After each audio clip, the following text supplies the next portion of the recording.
Mensagens do Reino de Deus com o pastor João Ribe Palharim.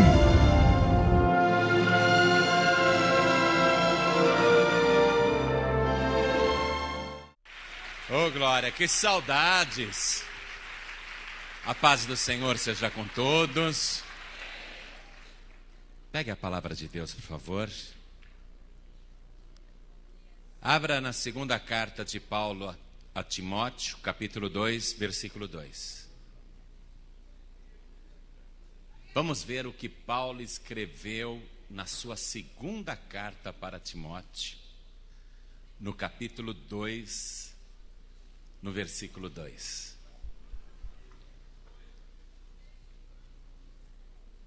Já acharam? Está escrito assim: e o que de mim, entre muitas testemunhas, ouviste, confia-o a homens fiéis, que sejam idôneos para também ensinarem os outros. Sofre, pois, comigo as aflições, como bom soldado de Jesus Cristo. Ninguém que milita se embaraça com o negócio desta vida, a fim de agradar àquele que o alistou para a guerra. Amém? Eu vou ler de novo, preste atenção. E o que de mim, Paulo está dizendo para Timóteo, entre muitas testemunhas, quer dizer, o ensino dele foi público e pessoas sabiam o que ele havia ensinado.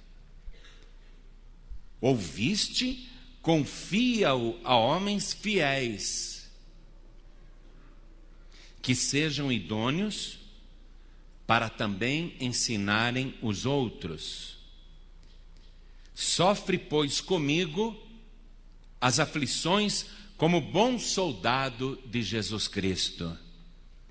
Ninguém que milita se embaraça com o negócio desta vida, a fim de agradar àquele que o alistou para a guerra. Há uma guerra em curso. Há uma guerra em andamento. Não é guerra contra a carne nem contra o sangue. Há uma guerra espiritual. E apesar dela ser uma guerra que se trava nos ares, ela produz muito mais baixas do que qualquer artefato nuclear que o ser humano já deflagrou para destruir a sua própria espécie. Não há instrumento bélico que se possa comparar em termos destrutivos a esta guerra espiritual para a qual eu e você fomos alistados. Você tem que estar consciente disso. Você foi convocado para uma guerra. Você está no meio de uma batalha. E o diabo usa, entre outras armas, justamente o oposto das qualificações que Paulo está recomendando para Timóteo, que naquele momento já havia superado o grau de ser apenas um adjunto ou um estagiário. Paulo sabia que o momento dele cessar o seu combate se aproximava e que Timóteo deveria sucedê-lo na organização daquele exército que avançava contra as fileiras inimigas. E ele recomenda então para Timóteo: homens assim, assim, assim, assim, porque estamos numa guerra. Timóteo vai continuar a guerra.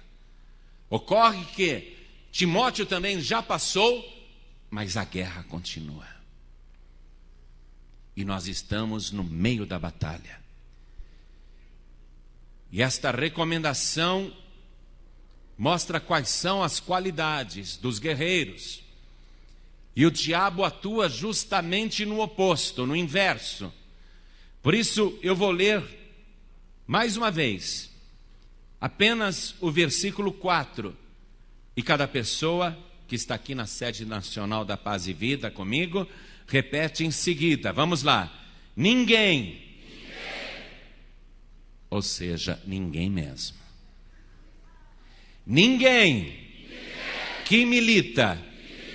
Quer dizer, a palavra militar, que a gente pensa que é só um substantivo, também é um verbo, porque quer dizer lutar. Você é um militar de Deus, amém? O militar é aquele que luta, é aquele que milita.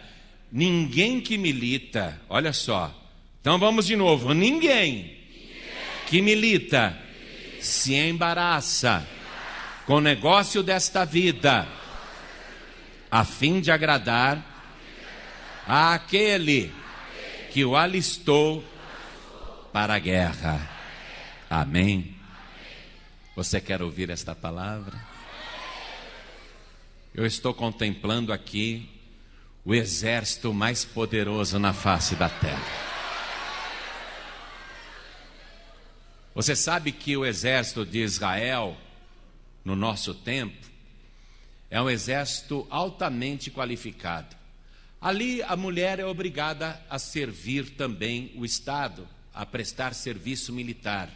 A pessoa interrompe a vida, a faculdade, ensino, separa-se da família e até as mulheres são obrigadas a servir o exército. E já está comprovado, para a vergonha de muitos homens do Oriente Médio, que uma mulher combatente em Israel, ela equivale a 2 soldados inimigos. E está comprovado também que um soldado israelense equivale a 7 soldados inimigos. Cumprindo-se a palavra que Deus tinha dito para Moisés em Deuteronômio: por um caminho virão contra ti, mas por 7 caminhos fugirão de ti. Não é? Deus cumpre a palavra. Agora você, preste atenção, é superior ao exército de Israel, porque você não luta nem com metralhadoras, nem com granada, nem com aeronaves militares, mas você luta com o poder do sangue do nosso Senhor e Salvador Jesus Cristo. E não há arma mais poderosa do que essa. Não há arma mais poderosa do que o nome do Senhor Jesus. Então você que foi alistado para esta guerra, você que está de posse destas armas, aplaude, abre a boca, dá glória, glorifique, exalta. Isso, glorifique e exalta o nome do Senhor. Oh glória! Oh glória! Esse é o alarido do arraial do exército do Deus vivo. Vamos fazer esse alarido ser ouvido no inferno. Vamos fazer esse alarido ser ouvido no mundo. Vamos fazer esse alarido ser ouvido no esconderijo do inimigo. Mas vamos fazer esse alarido de vitória ser ouvido diante do trono de Deus. Oh glória! Isso, vai glorificando, vai aplaudindo e vai glorificando. Você que está ouvindo pela rádio, você que está acompanhando pela internet, você que está acompanhando pela televisão, glorifique a Deus conosco agora. Vamos aumentar esse alarido de vitória. Oh glória! Senhor nosso Deus e nosso Pai, esse é o alarido dos vitoriosos, é o alarido do teu exército, e esse exército está agora te glorificando, te exaltando. Abre o céu para receber, e sobre cada vida que te glorifica, derrame a tua bênção, a tua graça, a tua virtude, o teu poder. Pai bendito, a tua palavra vai ser pregada agora. Vem tomar o lugar do pregador, vem tomar a boca do mensageiro. Envia a tua palavra com poder e autoridade, e que a tua palavra vá e prospere naquilo para o qual está sendo enviada, em nome do Senhor Jesus. Diga amém, Jesus. Poder se assentar quem tiver lugar, por favor.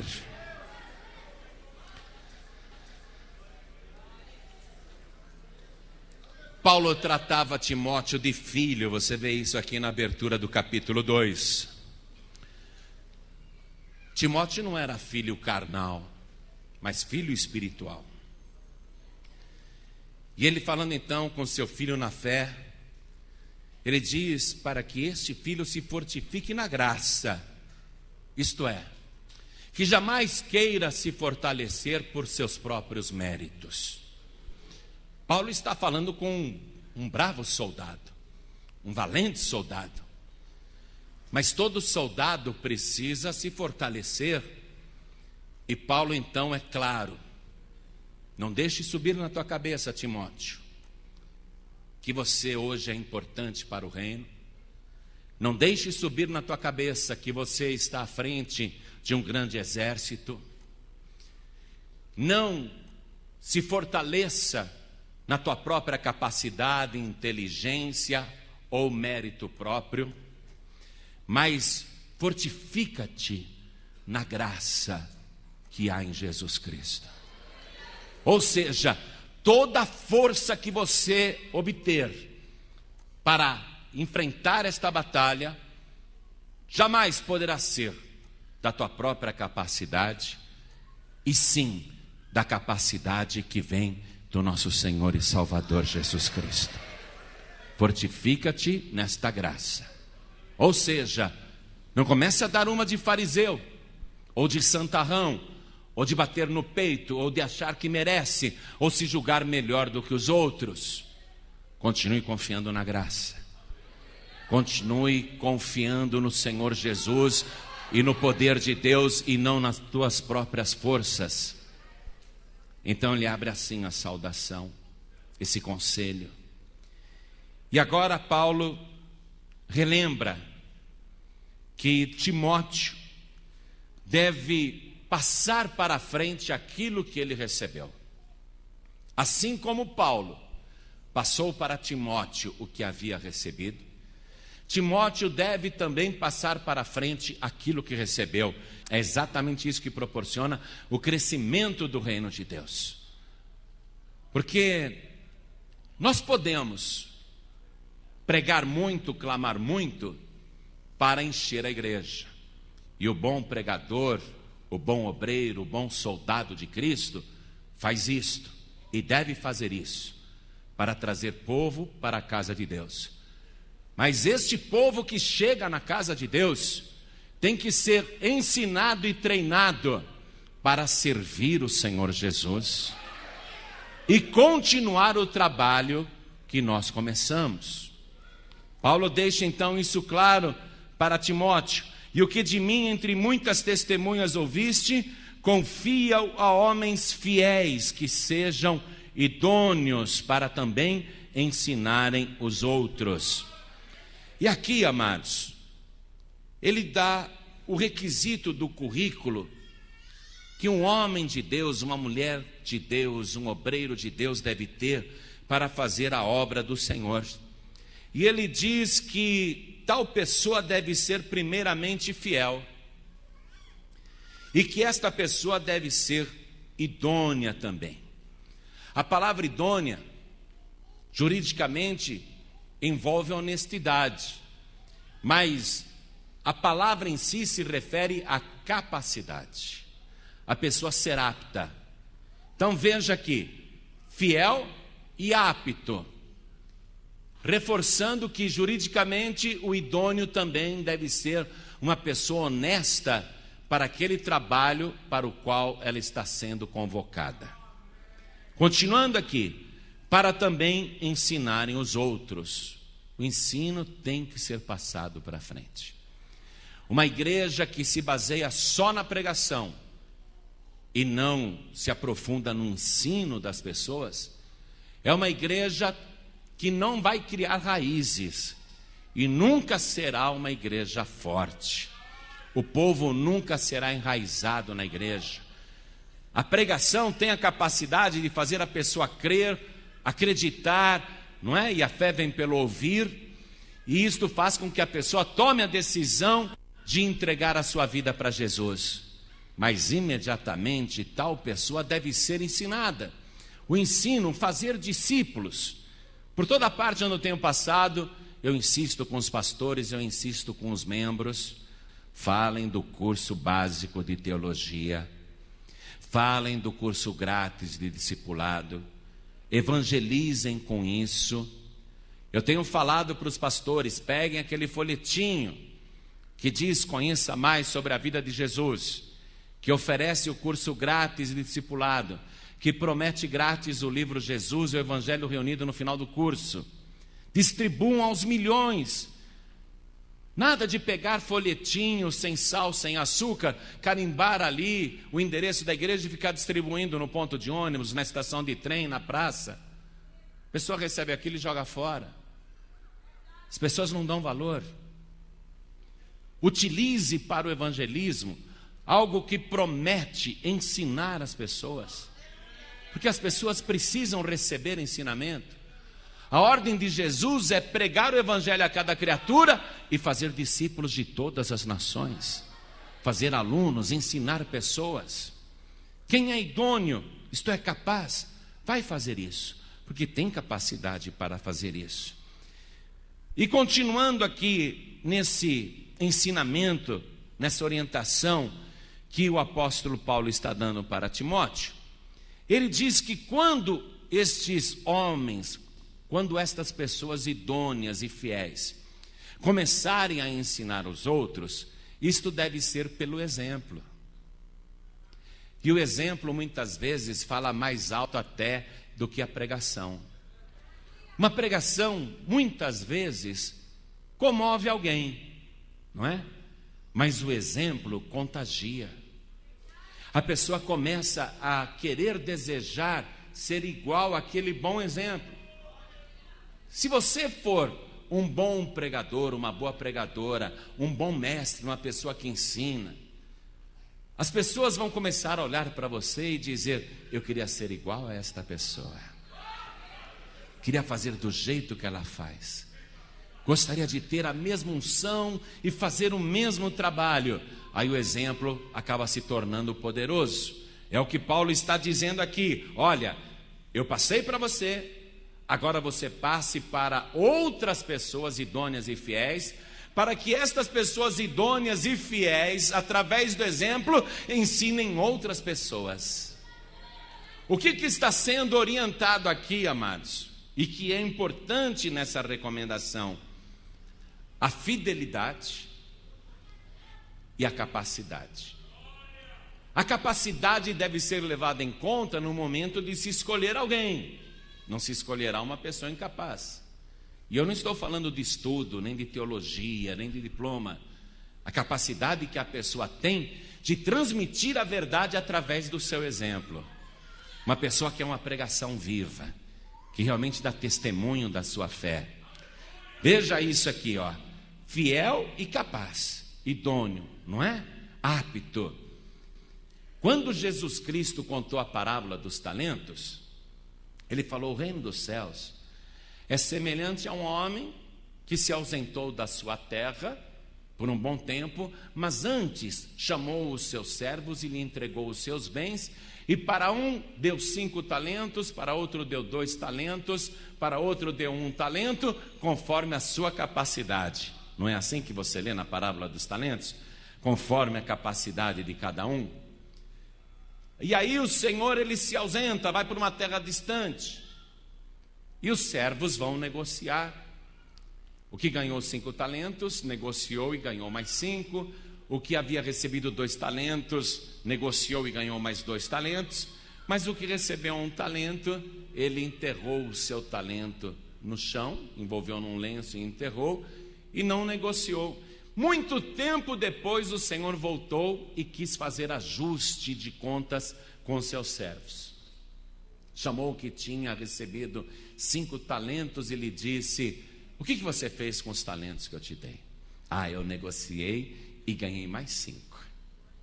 O que o Senhor disse para tal servo? Ó servo bom e fiel, sobre o pouco foste fiel, sobre muito te colocarei. Entra no gozo, na alegria do teu Senhor. Faça parte desta alegria. Quando chamou o que tinha recebido 2 talentos, perguntou: o que você fez com os talentos que eu te dei? Ah, o Senhor me deu 2, eu ganhei mais 2, aqui tem 4. O que ele disse para aquele servo? A mesma coisa. Servo bom e fiel, sobre o pouco foste fiel, sobre muito te colocarei. entra no gozo do teu Senhor. O que nós notamos nisso? Porque ele mesmo recrutou obreiros para fazerem o que ele fazia. Na volta, o que foi que ele elogiou? Senhor, tu me deste 5, eu ganhei mais 5. Por acaso o Senhor disse, como você é competente?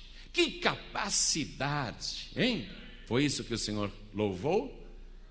Não foi a capacidade que foi louvada. Não foi. Foi o quê? A fidelidade. Temos que ser capazes para fazer a obra de Deus, não é? Temos que mostrar essa capacidade através do nosso exemplo e do nosso testemunho. Passar à frente aquilo que nós recebemos. Multiplicar os talentos. Multiplicar as vidas. Ganhar muitas almas. Mas quando o Senhor Jesus voltar, Ele não vai dizer, olha, você tem teologia, você tem PhD, você tem curso no exterior, você fala muitos idiomas, parabéns, você tem muita capacidade. Não é isso que Ele vai dizer. Mas desde o menor servo até o maior, que produzir bom resultado, que demonstrar capacidade, Ele vai dizer principalmente, é a tua fidelidade que eu recompenso. O que eu entreguei na tua mão, você foi fiel e multiplicou, e está devolvendo muito mais do que recebeu. Por isso que Paulo, ele orienta Timóteo, procura pessoas fiéis e idôneas, capazes, é isso que vale a pena. E a pessoa, quando começa a passar para frente aquilo que recebeu, e faz isso através do exemplo, essa pessoa é sábia. Porque não adianta nada, amados, eu pregar uma coisa aqui em cima e lá fora eu fazer outra, não é? Ou em particular com vocês chegarem à conclusão que eu no púlpito sou uma pessoa, nos bastidores eu sou outra, não é? Se vocês me conhecerem intimamente, e muitos me conhecem, se vissem em mim uma contradição de vida, iriam espalhar isso, comentar isso. Seria motivo de escândalo.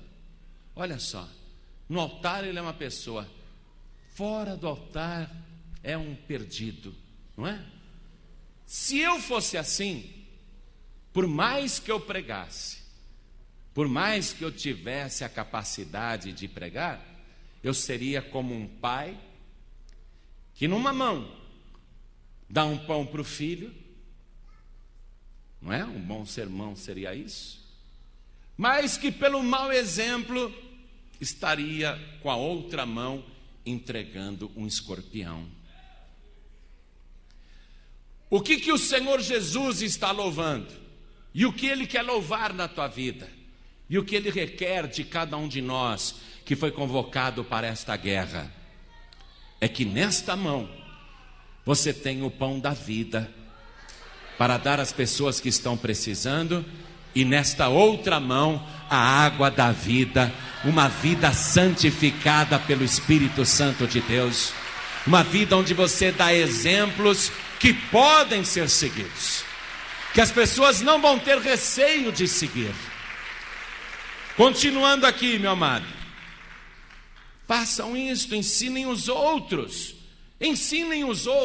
você tem que ensinar os outros. Jesus disse, ide por todo mundo, pregar o evangelho a cada criatura. Pregar é a primeira missão, mas Ele também disse, ide e fazei discípulos de todas as nações, ensinando-os a guardar todas as coisas que eu vos tenho mandado. Ensinar, amados, ensinar o tempo todo, não é só pregar. É lógico que a nossa primeira visão é pregar e arrebatar multidões. O sonho de todo mundo é esse. Quero pregar e emocionar todo mundo. Bobagem. Um pregador que só emociona as pessoas, ele é louvado pelas multidões. Mas quando um pregador prega e ensina, Não é o pregador que é louvado, mas o nosso Senhor e Salvador Jesus Cristo. Nós não precisamos de prestígio, nem de fama, nem de honra, nem de glória. Nós não queremos que ninguém fique glorificando a nossa vida. Nós queremos que o nosso Senhor seja glorificado. Nós queremos que o nosso Senhor seja exaltado. É pregação e ensino. Você tem que dedicar a tua vida a ensinar as pessoas. Pregar e ensinar. Não entre naquela, puxa, eu fiz uma pregação, ninguém aplaudiu, mas eu preparei um ensino tão bom. Pode ter certeza que produz mais resultado uma pregação recheada de conteúdo e ensinamentos do que uma pregação simplesmente emotiva e cheia de gritos, que é o que a gente mais vê hoje em dia nos altares por aí. Só se ouve gritos. A pessoa quer emocionar os outros. O pregador quer ser louvado, ele quer descer do púlpito e todo mundo beijando ele, abraçando ele. Querido, querida, o homem idôneo, o servo fiel, a pessoa realmente capaz, prega a palavra de Deus. Ensina o que Jesus Cristo ensinou. Transmite isso para outras pessoas. Contagia estas pessoas para que façam a mesma coisa que Ele está fazendo. E aí, quando você vive desta maneira, não será você que será louvado pelos homens, mas o nosso Senhor Jesus. Porém, quando Jesus voltar, é Ele que vai louvar você. Não serão as multidões, é Ele que vai dizer: servo bom e fiel, serva boa e fiel, entra na alegria do teu Senhor. Continuando aqui a orientação de Paulo para Timóteo, ele diz assim, não é? No versículo 3: sofre, pois, comigo as aflições, como bom soldado de Jesus Cristo. Você pensa que é possível viver o ministério, ou trabalhar no exército do Deus vivo, ou guerrear as guerras do Senhor sem sofrimento? Olha aqui, ó, bom soldado. Quem que é o bom soldado? Vamos ver no exército do mundo. No exército do mundo, o bom soldado é aquele que é disciplinado. O bom soldado é aquele que é obediente. O bom soldado é aquele que respeita a hierarquia. O bom soldado é aquele que é valente. O bom soldado é aquele que obedece às ordens com fidelidade. E se é para ir para o ataque ou para o campo de batalha, onde a batalha é mais ferrenha, ele vai, ele não questiona. O bom soldado é aquele que não se acovarda diante da crueldade da luta. O bom soldado é aquele que não deserta nunca. O bom soldado é aquele que nunca trai a pátria. Eu estou falando de um exército do mundo, mas você faz parte de um exército muito mais honrado, de um exército muito mais poderoso. Então seja disciplinado. Um bom soldado não pode ser indisciplinado. Seja disciplinado, porque você não obedece a homens, você obedece diretamente ao nosso general, que é Jesus Cristo. Mas se ele colocou um sargento acima de você, então seja disciplinado com o sargento, obedeça a hierarquia. O bom soldado, ele é valente, ele não se acovarda, pode ser a batalha que for, e ele obedece às ordens com fidelidade. Eu gostei de uma vez, eu estava no Rio de Janeiro, e o pastor Marcos ainda estava aqui na sede nacional em São Paulo, e ele me comunicou que estava fazendo algumas transferências de pastores. E ele me disse que ligou para um pastor que estava à frente de uma igreja, e disse assim: pastor, arruma a tua mala, que amanhã você vai assumir a igreja em tal lugar. E o pastor Marcos me ligou para fazer um comentário. Pastor João, eu fiquei admirado. Aquele pastor não perguntou para mim para onde eu vou, para qual igreja, para qual cidade, para qual lugar. Aquele pastor do outro lado da linha me disse assim: sim, senhor, e desligou o telefone. No dia seguinte ele já estava de mala pronta, querendo saber para onde ia. Esse é um bom soldado de Cristo. Depois eu vou perguntar para o pastor Marcos qual o pastor que falou isso para ele. Mas olha que exemplo bom para todos nós, hein? Obedeceu imediatamente, não ficou com história, porque minha esposa trabalha, ou meu filho está na escola, ou eu não posso, ou eu gosto daqui, ou para onde eu vou, não ficou com história. Simplesmente obedeceu à hierarquia. Causou admiração até no diretor do estado de São Paulo, então à época. Que exemplo! E foi. Depois eu quero saber com o pastor Marcos como ele está indo. Tenho certeza que está indo bem. Tenho certeza absoluta que está indo bem.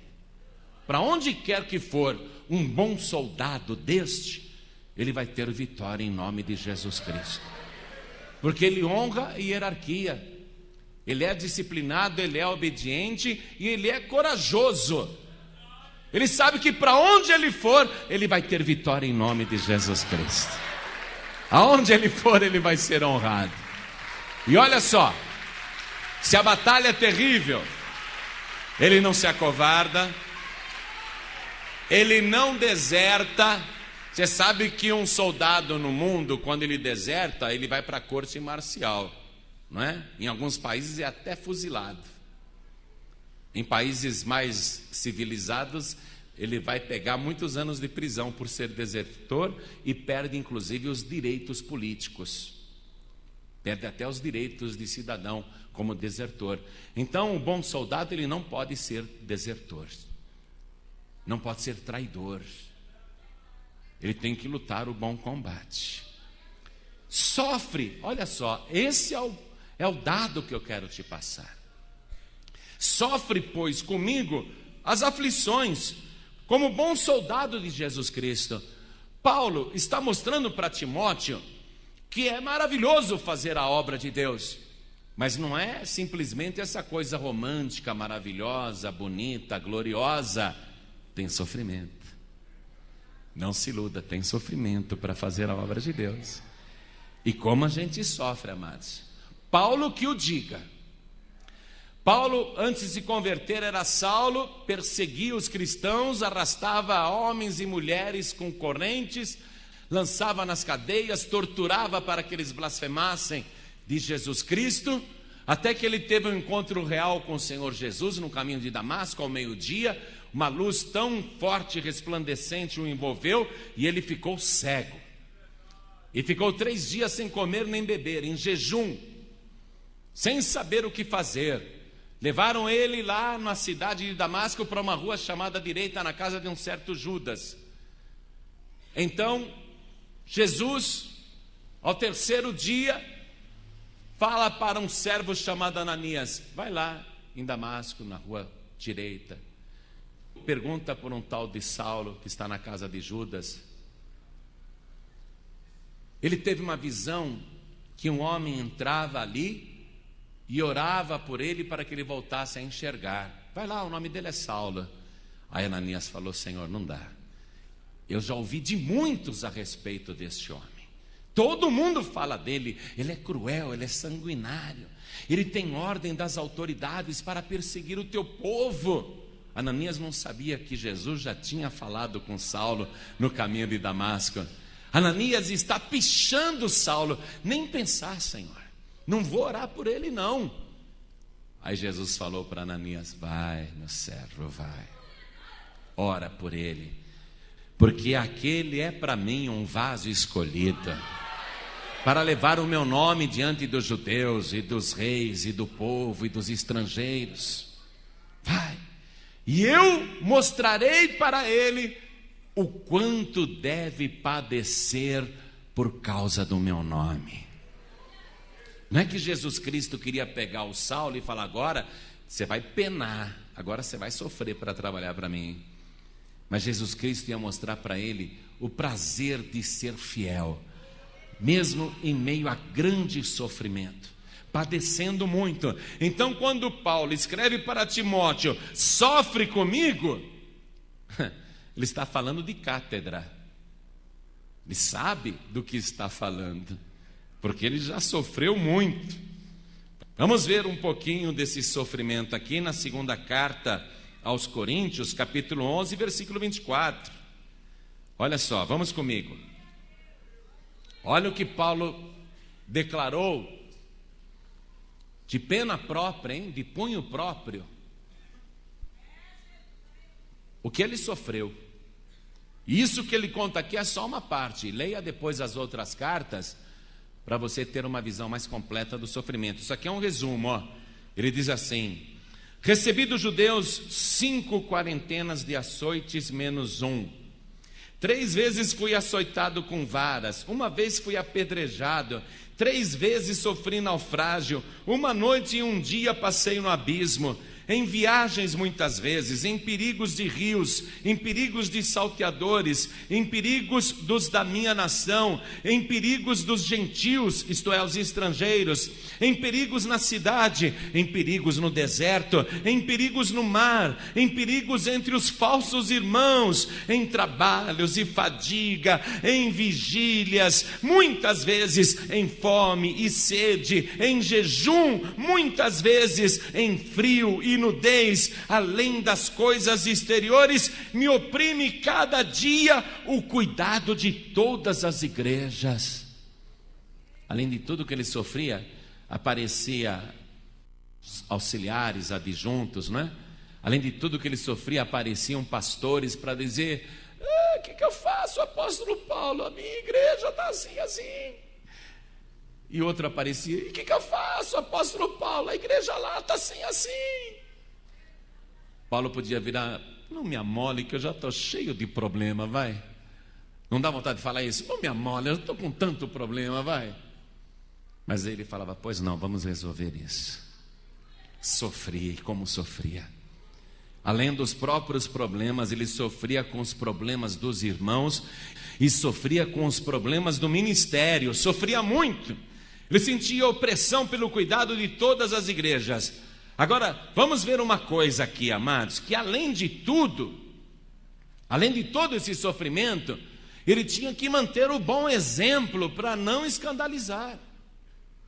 Olha só, porque às vezes, devido à sobrecarga, você pode sentir um impulso de reagir mal, de tratar mal as pessoas. Mas Paulo, ele sabia que o exemplo era importantíssimo para edificar vidas. Então vamos comigo aqui na segunda carta, mesmo no capítulo 6 agora. Vamos ler o versículo 3. Olha o que ele escreve: não dando nós escândalos em coisa alguma, para que o nosso ministério não seja censurado.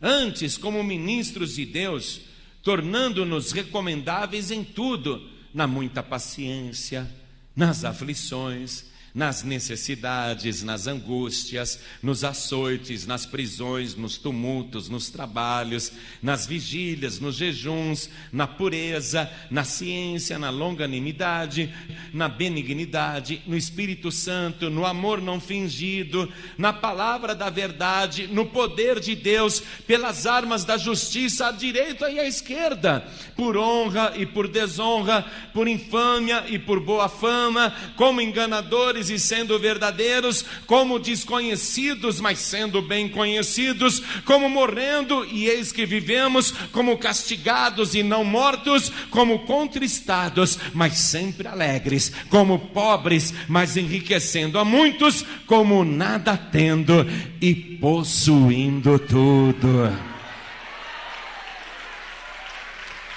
Esse é um exemplo, hein? Que exemplo, que homem. Você sabe, quando Paulo disse: sofre comigo as aflições como bom soldado de Cristo, tem sofrimento no ministério, você tem que sofrer junto. Não é esse mar de rosas. É legal fazer a obra, principalmente pela expectativa da recompensa que logo chegará. Mas não é fácil, é trabalhoso, é difícil, exige sacrifícios, exige renúncia. Além de todas as qualidades que você deve ter, ainda observar tudo isso daqui e saber, estar consciente do sofrimento que está proposto. Você sabe, José, muito tempo antes de Cristo, sofreu muito. Foi lançado numa cova sem água, foi vendido como escravo pelos midianitas, não é? Foi servir na casa de Potifar, foi acusado injustamente de estupro, ficou preso 3 anos, sendo inocente, sofreu muito.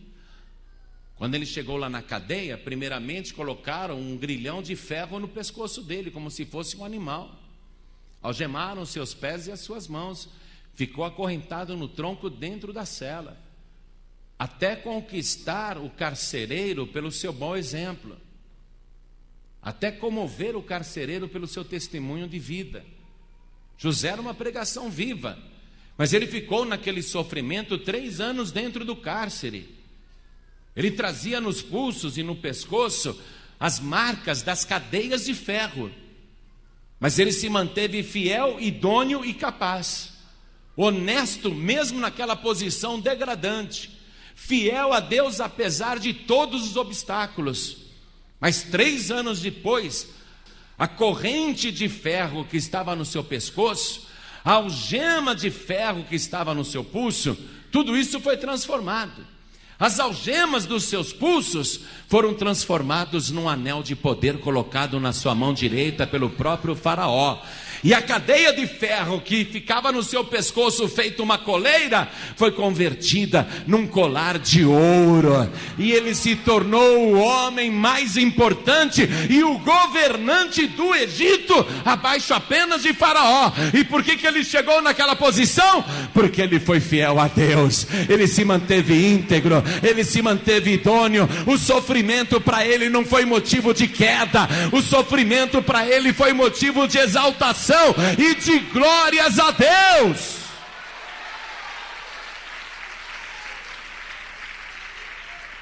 Você quer falar bem de Jesus? Quer ser um bom pregador? Quer transmitir com convicção a mensagem do Evangelho? E a mensagem principal do Evangelho é Cristo crucificado. Quer comover as pessoas com um sacrifício tão amoroso? Você precisa se aproximar da cruz de Cristo, observar os detalhes daquele sofredor, ficar familiarizado com tal sofrimento, sentir horror por aquele sofrimento. Porque quanto mais perto você chega da cruz, mais você tem uma visão do que é um verdadeiro sofrimento.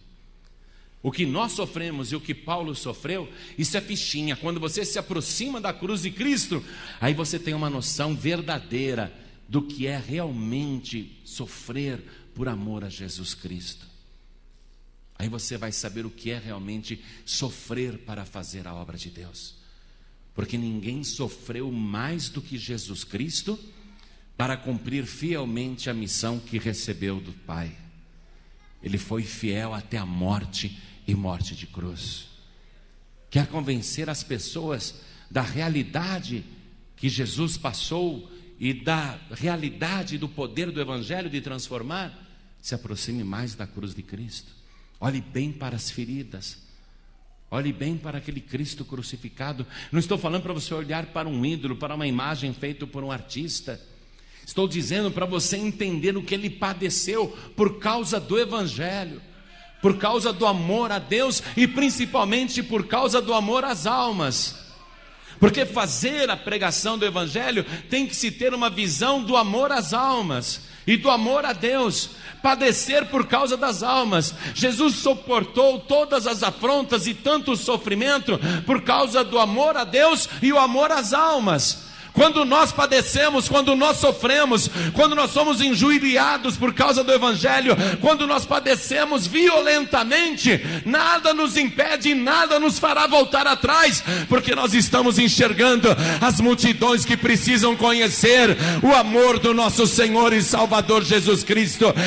Esse sim padeceu por todos nós. Ninguém sofreu, ninguém padeceu como Ele padeceu, e Ele sofreu para ganhar almas.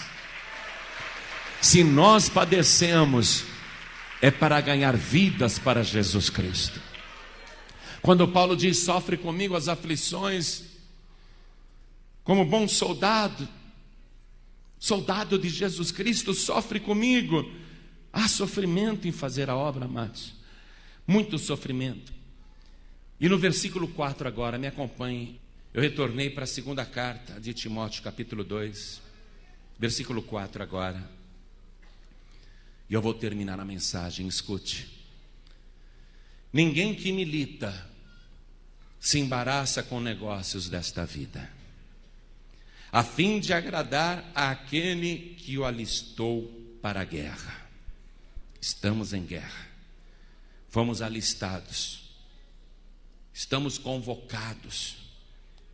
Não podemos ficar só na convocação, temos que entrar na militância.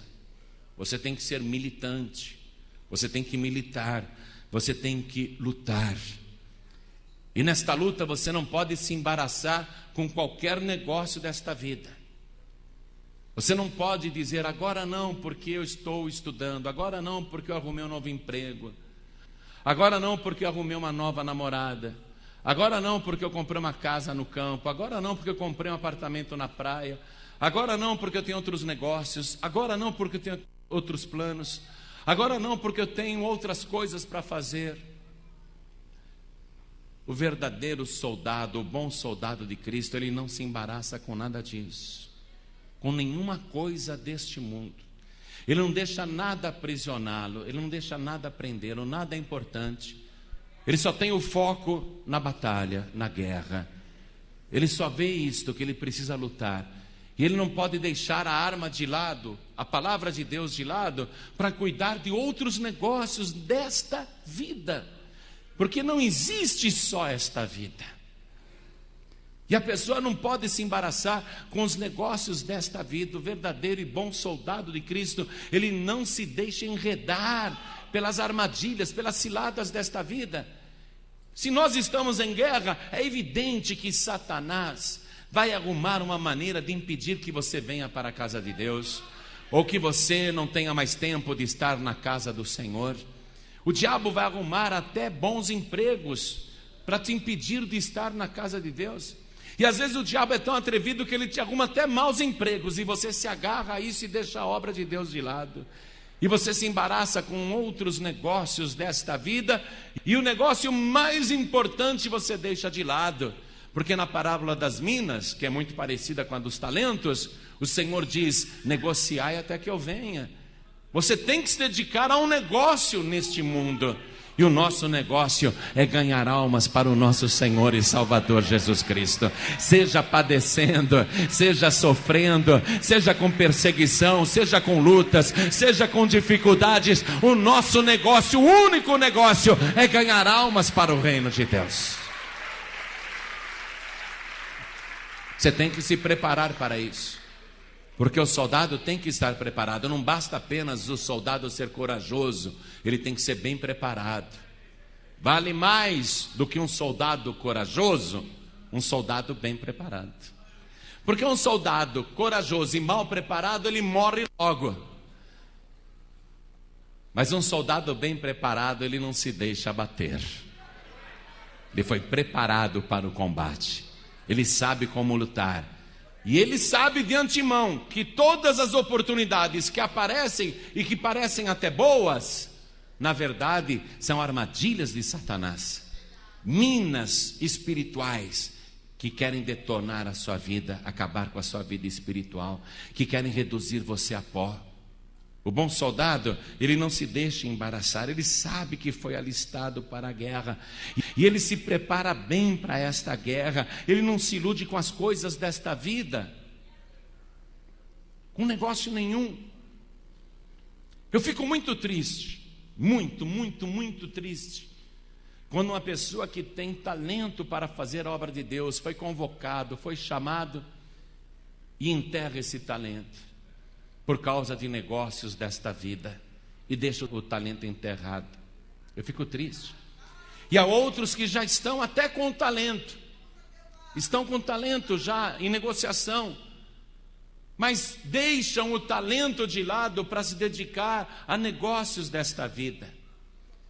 E mais triste ainda eu fico quando eu vejo, por exemplo, um pastor que está à frente de um rebanho, que tem a missão mais nobre na face da terra, esse pastor se resolve se candidatar a deputado, vereador, senador, presidente, prefeito. A pessoa quer se embaraçar com os negócios desta vida. É muito triste quando um pastor deixa o rebanho, deixa o ministério, deixa a guerra para ir fazer a guerra do diabo, a guerra dos homens. É muito triste. No século passado, no século XX, o mundo conheceu um dos maiores evangelistas de todos os tempos. Foi um grande ganhador de almas, chamado Billy Graham. Billy Graham, um homem alto, de olhos verdes, porte bonito, parecia o John Kennedy. Billy Graham era um sucesso em ginásios, estádios, reunia milhares e milhares de pessoas em qualquer lugar que ele fosse, e a mensagem dele era bem simples: a cruz de Cristo. Não era eloquente, de fazer as pessoas se emocionarem. Ele era um pregador que ensinava. Billy Graham foi considerado pela ONU e por vários organismos internacionais como o evangelista do século XX. Billy Graham, quando estava no auge da fama nos Estados Unidos, com 45 anos de idade mais ou menos, em pleno vigor, no auge em todos os sentidos, em popularidade, em idoneidade, em credibilidade, o que ele falava era ouvido e as pessoas prestavam muita atenção. Não havia nada que pudesse macular a ficha de Billy Graham. E Billy Graham foi sondado por um partido político que lhe apresentou uma pesquisa e disse: Billy, já fizemos uma pesquisa em toda a América. Aqui está o resultado, você é imbatível. Se você sair candidato à presidência dos Estados Unidos da América, você já está eleito. Não há ninguém que possa fazer páreo ou concorrência a você. Billy, está tudo pronto, o partido te apoia, você aceita ser o candidato do nosso partido à presidência dos Estados Unidos? E Billy Graham respondeu o seguinte: eu jamais poderia me rebaixar no meu cargo.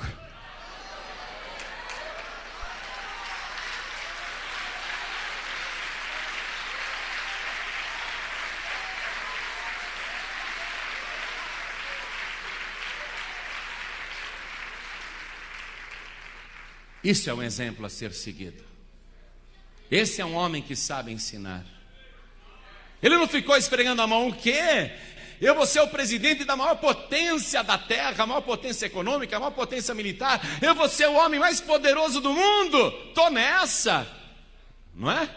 Ele não se iludiu com os negócios desta vida, porque para ele não havia nada mais honroso, e não havia cargo mais importante, e nem posição mais poderosa do que ser ministro do Evangelho e pregador da palavra de Deus. Não havia cargo mais poderoso para todo o universo do que ser um ganhador de almas. Este sim é um cargo poderoso, e você tem esse privilégio. Você foi convocado para fazer a obra de Deus e ser um ganhador de almas, e fazer estragos no reino das trevas.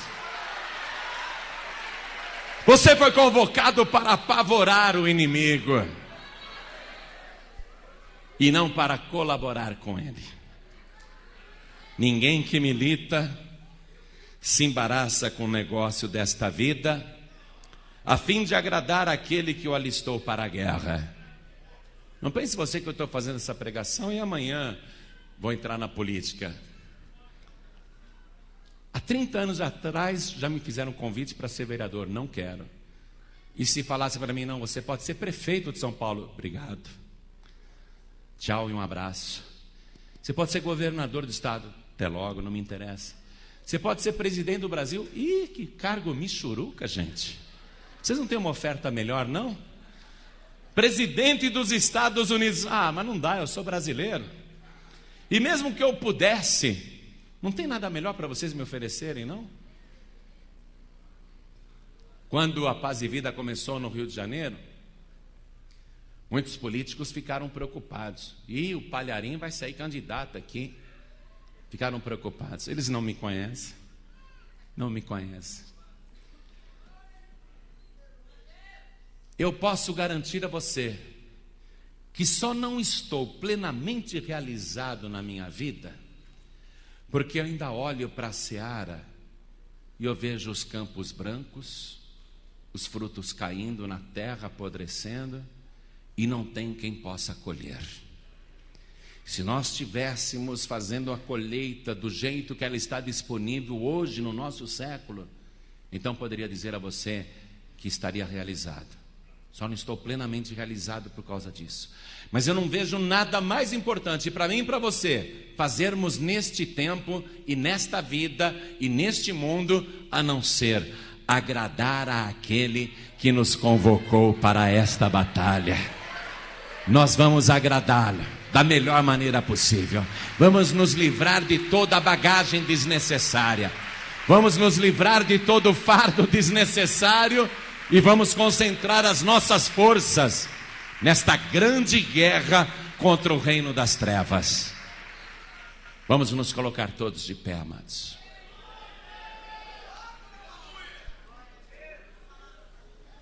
É uma pena que algumas pessoas aqui têm um trabalho tão humilde, tão mal pago.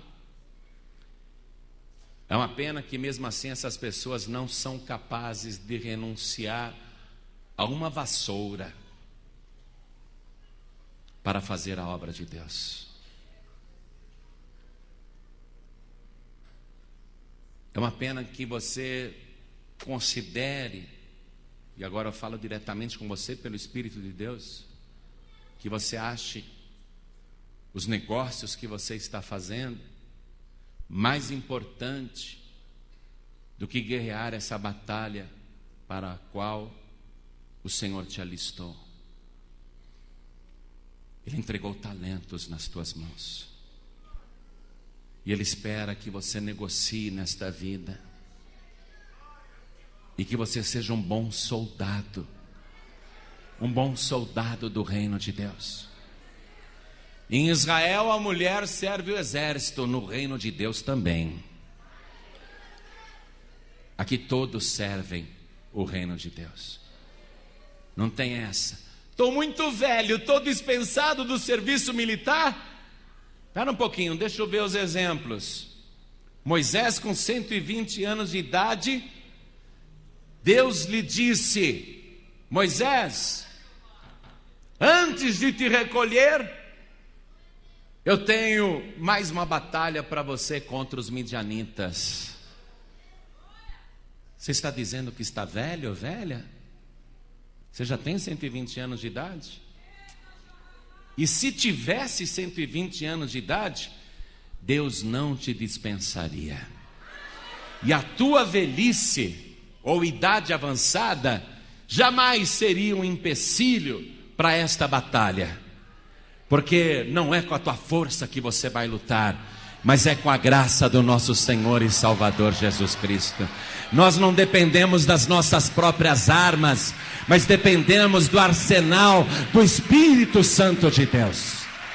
Não é com as tuas armas que você vai vencer, mas são com as armas do Espírito Santo. E estas armas capacitam qualquer pessoa. Ele capacita, e a única coisa que Ele requer de você é fidelidade. Porque a capacidade vem dele, mas a fidelidade vem de você. Ele não te obrigará a ser fiel. Ele não obrigou Judas a ser fiel. Judas roubava a bolsa.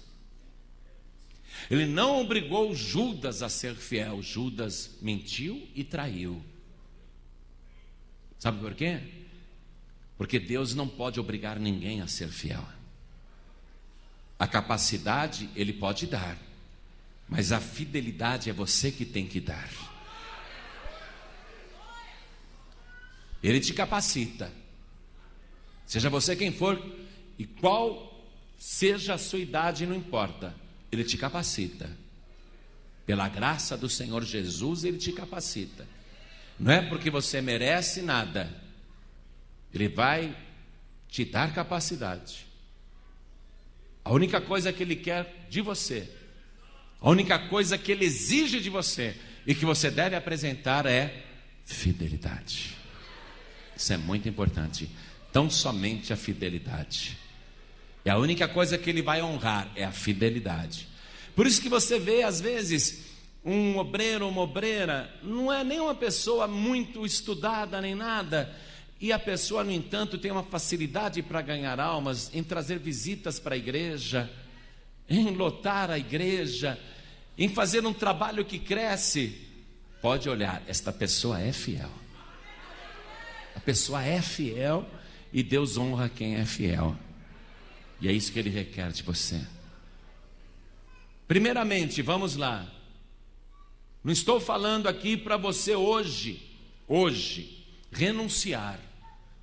Porque desde o dia em que você entregou a tua vida para Jesus, você não se pertence mais. Desde o dia que você entregou a tua vida para Jesus, você não é mais dono das tuas próprias decisões. Se você continuar decidindo, está fazendo isso por conta própria e está dando uma prova de infidelidade. Então não se trata aqui de falar, renuncie, porque você já está convocado. A tua arma está meia parada ou até enferrujada, mas Ele te convocou para a guerra e você está no meio da batalha. Ou você assume a tua posição no combate, ou você vai sofrer os danos. Porque o diabo não vai dar colher de chá dizendo, esse daqui não está mexendo comigo, deixa ele quietinho. Pelo contrário, os distraídos e os negligentes são os que ele vai matar primeiro. O diabo, ele vai se aproveitar que você baixou a guarda, que você não está vigiando, que você está seduzido pelas coisas deste mundo, por este tempo, e ele vai te destruir primeiro. Porque você está numa guerra, e nesta guerra é matar ou morrer. Agora, para quem é fiel, é vencer ou vencer. Nós não vamos morrer. Para quem é fiel. Portanto, agora tem que haver uma disposição de fidelidade como você nunca teve antes na tua vida, para servir o nosso Senhor. Com uma vida exemplar, para que as pessoas te vejam como uma pregação viva, como uma pregação ambulante. Não somente uma pessoa que prega bem, mas uma pessoa que ensina bem. Uma pessoa que conhece e tem conteúdo. Uma mulher chegou para mim e falou assim: pastor, dá uma chance para o meu marido, ele prega tão bem. Ele já é pastor da Paz e Vida? Não, ele é membro, mas ele prega bem? É mesmo, irmã, como eu viajo muito, faz o seguinte, manda o teu marido gravar uma pregação dele no próprio quarto. Ele grava a pregação e depois ele ouve a pregação. Se ele achar a pregação boa, manda me entregar, e quando eu estiver viajando eu vou ouvindo no carro. Aí, tá bom, pastor. Voltou para casa toda contente. O pastor João me mandou você fazer isso. Aí ele preparou uma pregação, um sermão. Ficou horas e horas, preparou um sermão. Fez um esboço muito legal. Ligou o gravadorzinho e começou a pregar no quarto. E pregou. Quando ele terminou a pregação, ele desligou o gravador e falou: agora eu vou ouvir. E ele avisou a esposa: agora eu vou ouvir, tá? Eu vou ouvir a pregação. Deixa eu chamar minha mulher para ela acompanhar. Aí ele falou: mulher, vem aqui, vamos ouvir o que eu preguei. Me fala se está bom. Tá, então põe aí. Aí os dois sentaram na cadeira e ligaram o gravadorzinho, né? Começou a tocar a pregação.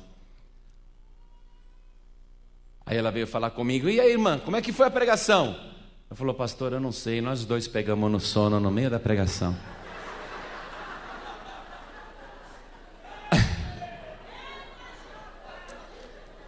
Deus não está querendo que você comece a elaborar sermões, né, de teólogos. Deus quer que você tenha uma vida cheia do Espírito Santo de Deus, uma unção multiplicada do Espírito. Quer encher a igreja? Enche o teu coração do Espírito Santo. Quer encher a igreja? Enche a tua vida do poder de Deus.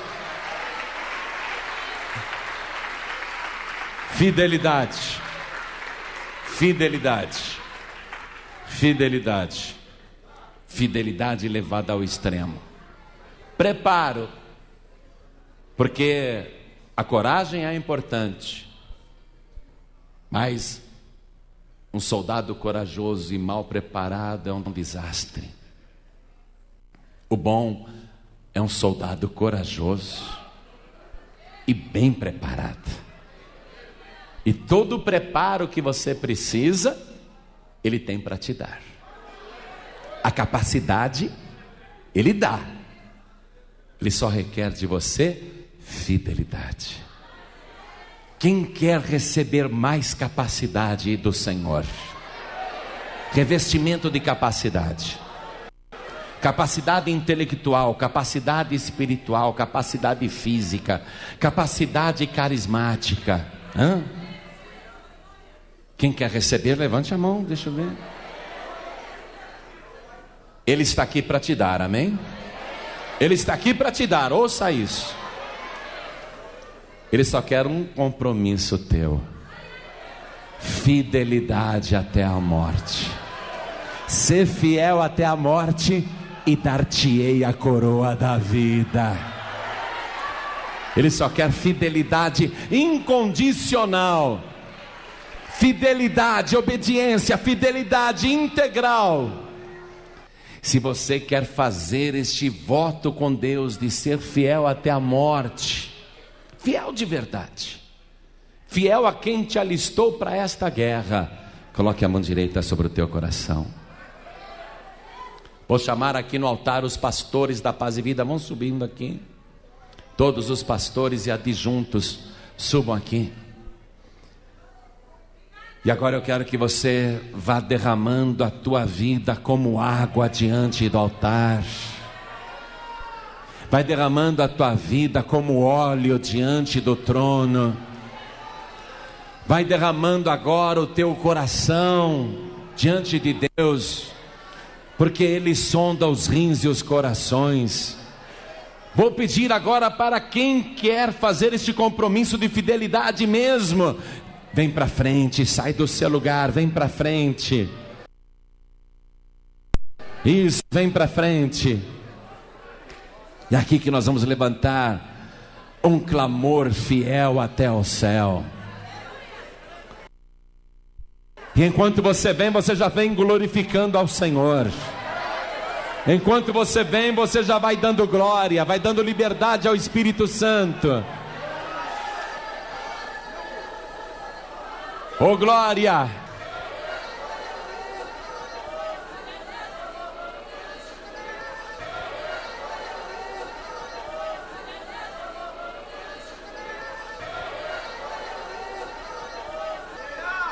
É evidente que o pregador precisa ter eloquência, mas mais do que eloquência, ele precisa ter sabedoria. Mais do que querer apenas transmitir emoções para o povo, ele tem que transmitir verdadeiro ensinamento da palavra de Deus. Ao invés de gritos apenas para empolgar massas, fazer o povo sentir a unção do Espírito Santo. Então começa, meu amado, começa, minha amada. É você e Ele agora. É você e o Senhor. Oh glória! Vamos glorificar o Senhor.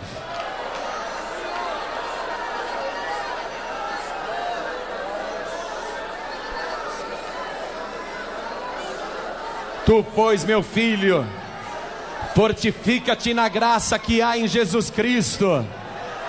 A tua força vem da graça do Senhor.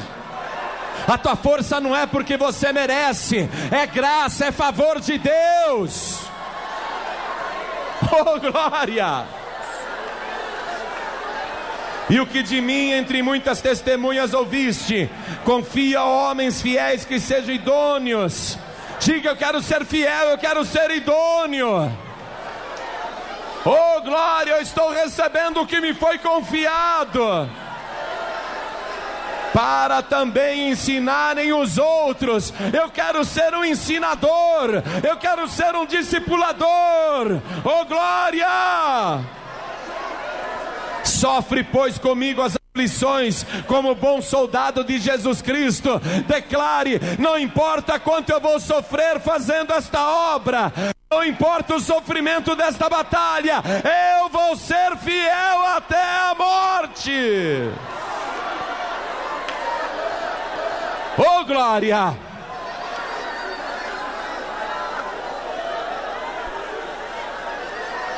Ninguém que milita se embaraça com o negócio desta vida.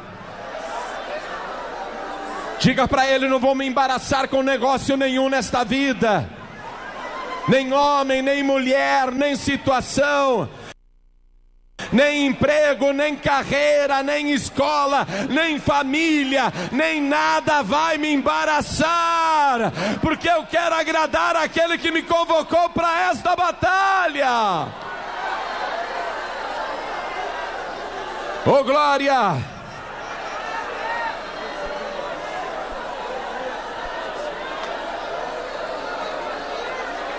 Ele só quer uma coisa: fidelidade. Ele vai te revestir de capacidade. Oh glória! Vem, Senhor, vem agora e começa a revestir o teu povo de capacidade. Aqueles que estão fazendo um compromisso de fidelidade até a morte, para te servir na frente da batalha, sem qualquer outra condição que não seja alegrar aquele que o convocou. Reveste agora de capacidade. Oh, ricala masuri mishuri andalas, Elia masuri mishia, Elia tia sori mishia mas. Oh glória!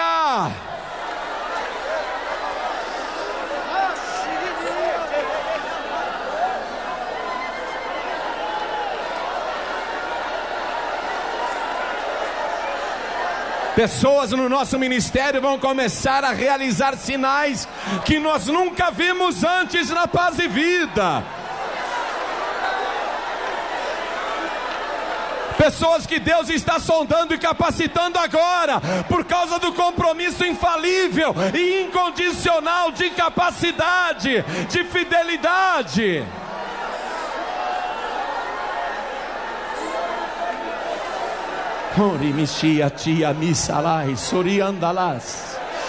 Oh glória!